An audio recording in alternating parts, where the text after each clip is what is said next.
guys, so as you can tell from the title, I'm here to share with you some of my advice or experience with dealing with lower moods and what I do to kind of deal with that in the moment. This video, I would like to preface, is by no means a treatment guide to any sort of depression or mental illness, and if you do think you might potentially be suffering from depression or something similar, then my advice is always to talk to a professional, first port of call being your GP. And I say this from a place of experience as somebody who has dealt with depression over the years. This video is, however, the things that I do personally when I'm feeling really overwhelmed by negative feelings and emotions and really need to find a way to kind of either take myself away from the situation I'm in, distract my mind, or kind of refocus and calm down a little bit. And they help me in certain circumstances, so this might be interesting or useful to you. But I would love to know what you do if you're feeling overwhelmed by stress or anxiety, sadness, depression, whatever it may be, in the comments down below, because perhaps it's something I can take on board or somebody else can take on board. But yeah, without further ado, let's talk about what I do when negative emotions are overwhelming me. So the first thing, and probably my favourite thing to do when I'm feeling really low or the world's just too much for me to deal with at the moment, is go to the cinema. And specifically going to the cinema by myself. Now, I get that if you've never been to the cinema by yourself before, it's a little bit daunting. It can take a little bit of a push to get you there the first time, but honestly, I cannot recommend going to the cinema by yourself more. Now, there's a few reasons I like to go to the cinema by myself, because of course I could just watch a film at home. What's the difference?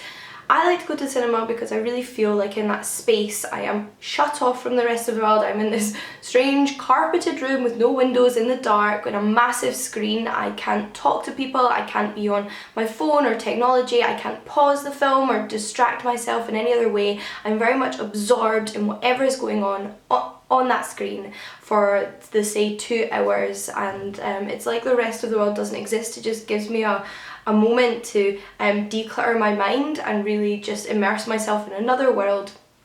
And I like going by myself. I can pick whatever film I want to see. Obviously there's no potential of getting distracted and talking to people during the film, not that you should. And I just think it's a real, obviously I like going to cinema but with other people. It's nothing against going to cinema with other people, but if you're in that headspace and you need something to do quite immediately, going to the cinema by yourself is something I'd highly recommend. And I think once you've got into it, you might find it a little bit addictive. I love it. But the next thing I do, without having to necessarily leave my house or spend money on a ticket to see a film, is listen to a favourite audiobook. So I don't know what it is about feeling overwhelmed, but I don't necessarily want to read a new book or a new story, but returning to an old favourite story is really comforting and relaxing, particularly an audiobook for me. So I either go for a Terry Pratchett book, because they also make me laugh, and I think comedy and laughing as a physical action is really stress relieving, or Harry Potter, because I know it so well. I feel so comfortable and also taken away in that world. Sherlock Holmes and The Hitchhiker's Guide to the Galaxy. Those are my 4 go-to audiobook series, and I find if I'm feeling like my head is really full of thoughts I don't necessarily want to be dealing with at the moment, that are really overwhelming me, and I need to kind of stop. And perhaps I'm by myself, I don't have somebody to talk to, I don't necessarily have a task to distract myself. Maybe I am out of the house, I'm walking somewhere and I'm feeling a little bit overwhelmed. An audiobook's a really nice thing to focus on and concentrate on, but knowing it's an old favourite just takes away the stress of having to really make sure I'm absorbing something new and I can zone in and out. It also helps if I'm finding it difficult to sleep.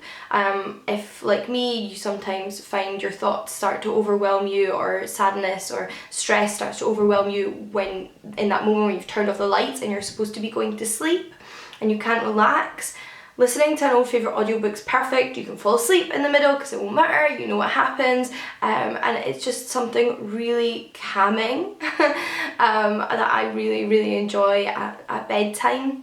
And it's something I've done for years, since I was in high school. For periods of my life I have only gotten to sleep because of listening to Harry Potter, and other times it's fine, but it's something it's a fail-safe that I go back to. But overall, I wouldn't say stay cooped up inside. I think getting out and getting a walk and fresh air is one of the best things you can do if you're feeling overwhelmed.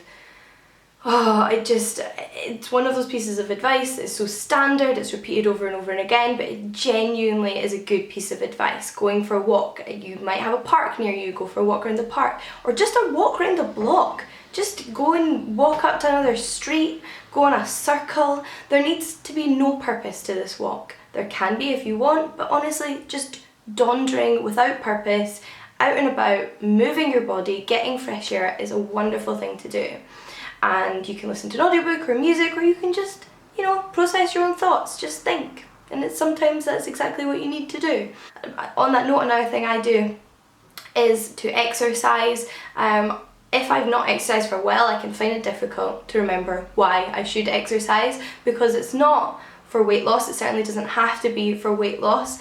Exercising is something I like to do because it releases all of those endorphins that really lift up your mood, make you just feel a lot more capable as a person, and just really focuses you for a short period of time. For me, I like going to the gym, but maybe you like running or swimming, so find a gym or a safe area to run or a swimming pool near you that you can go to in those moments and really, get those negative emotions out, sweat them out, bring in some of those positive emotions with those endorphins, and that can really help. And obviously over time, regular exercise is incredibly good for your mental health. This is just fact. So if you can do something, whatever you are capable of and what you are comfortable with, those were only 3 very specific suggestions. There's lots of other things you can do. And it's just finding that sort of physical activity that helps you. But don't necessarily spend all of this time alone. Now, in the past, when I'm feeling negative or unhappy or sad, or whatever it may be, sometimes the last thing I think I want is to be around other people. I just cannot deal with the thought of going out and socialising. It really stresses me out. But actually, I find when I am out, if it's the right environment with the right people, it's incredibly helpful, and I just need to push myself to go there. So I'm not necessarily go out and do super stressful networking or massive parties, but if you've just got some friends that want to go for coffee or come to the cinema with you, or sit in the library at uni and have a wee chat in between studying, it's honestly such a wonderful thing to do. And friends are so underrated sometimes, I feel. Your friends are incredibly important and they can really help you through stuff, and that's not to say you're going to meet up with them for a therapy session and tell them everything you're feeling, because sometimes just instead chatting about books and films and something completely different is what you need, and having a relaxing time with friends. And I think otherwise you can accidentally go for days or weeks without seeing people and forget how positive that experience can be, and it can be more isolating and make you feel worse if you spend all that time alone. Even just phone up a member of your family or your friends and have a chat if you can. I think these little things make a big difference. When I lived in Edinburgh, when I lived in Edinburgh and felt really down, I would go home and spend time with my mum and dad. I can't really do that now. I can't spend time with my dad anymore, but I can't go just jump on a train and go to Edinburgh, but I can phone my mum and chat to her, and she can phone me and chat to me, and it's helpful. But to bring things back to being alone in your house, my last thing that I like to do when I'm feeling overwhelmed is to have a bath.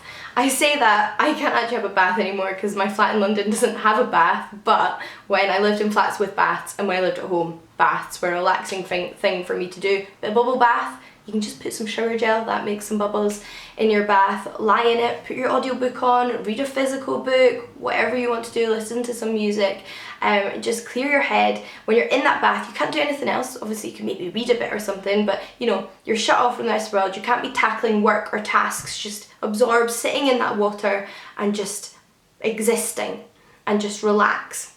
Because obviously telling people to relax is a really practical tip. I think you know what I mean though. Just sit in that bath and absorb just being clean for a little while. I find that really relaxing. I also find, because I'm somebody that has a bit of a problem with compulsive skin scratching and picking when I'm stressed, baths and showers are really helpful if I've been really stressed and I've, say, been like picking my shoulders or something. You know, just being in the water and kind of washing all of that off of me, soothing my skin is really, really important. And when I come out and I dry myself and I feel clean again, it's like a fresh start and I can kind of start from a calmer place once again. So these are the things I do. Obviously my experiences and my feelings are unique to me, and I can't necessarily say any of these things are going to be useful for you, but they might. And that's all that matters. If maybe somebody found one helpful tip in this video, I will be happy. And like I said, do feel free to leave your tips down below in the comments. I've done a separate video a while back specifically about dealing with university, study, work, stress in the moment for short periods of time that might also be helpful, and I will link that because I think some of that advice overlaps here. And once again, I can't say it more strongly enough, if you are dealing with negative emotions that are affecting your everyday life, it's something I would really advise that you go and talk to your doctor about. That's what they're there for. It is never not okay to visit a doctor and tell them about what's going on with you. They might be able to offer you some help, and there's no point dealing with these things by yourself if you don't have to. So I hope this video has been helpful. Until next time guys, happy reading, and I'll see you all again soon. Bye!